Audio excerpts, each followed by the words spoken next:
ഗതാഗത വകുപ്പ് മന്ത്രി കെ.ബി. ഗണേഷ് കുമാറിനെതിരെ വിമർശനവുമായി ഇടതു തൊഴിലാളി സംഘടനയായ CITU. ഡ്രൈവിംഗ് സ്കൂൾ പരിഷ്കാരങ്ങൾ അനുവദിക്കാനാവില്ല. ഇടതുമന്ത്രിസഭയിലെ അംഗമാണെന്ന് ഓർക്കണമെന്നും മുന്നറിയിപ്പ്. ഗണേഷ് കുമാറിനെതിരെ സെക്രട്ടേറിയറ്റിന് മുന്നിൽ CITU സമരം. അഖിൽ ഷാ അൻസാർ തിരുവനന്തപുരത്ത് നിന്ന് കൂടുതൽ വിവരങ്ങളുമായി ചേരുന്നു. അഖിൽ ഷാ, നേരത്തെയും ഈ വിഷയത്തിൽ CITU എതിർപ്പറിയിച്ചിരുന്നു. ഇപ്പോൾ പരസ്യ പ്രതിഷേധത്തിലേക്ക് പോകുന്ന സാഹചര്യമാണോ?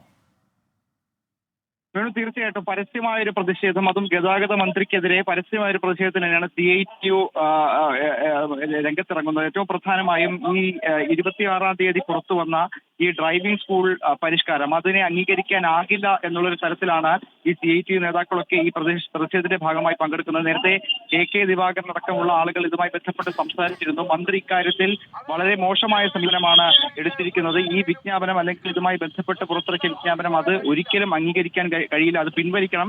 അത് പിൻവലിച്ചിട്ടില്ല എങ്കിൽ കൂടുതൽ കടുത്ത സമരപരിപാടികളിലേക്ക് പോകേണ്ടി വരും. മന്ത്രിയുടെ വസതിക്ക് മുന്നിൽ സമരം ചെയ്യും. വേണ്ടി വന്നാൽ മന്ത്രിയുടെ വാഹനം തന്നെ തടഞ്ഞ് സമരം ചെയ്യേണ്ട ഒരു സ്ഥിതിയിലേക്ക് വരും എന്നുള്ള തരത്തിലുള്ള പ്രതിഷേധങ്ങൾക്കുള്ള നീക്കം കൂടിയാണ് CITU ഒരുക്കുന്നത്. എന്തായാലും വലിയൊരു പ്രതിഷേധം, ഈ ഡ്രൈവിംഗ് സ്കൂളുമായി ബന്ധപ്പെട്ട് വന്ന പരിഷ്കാരങ്ങളിൽ വലിയ പ്രതിഷേധം തന്നെയാണ് CITU ഉയർത്തുന്നത്.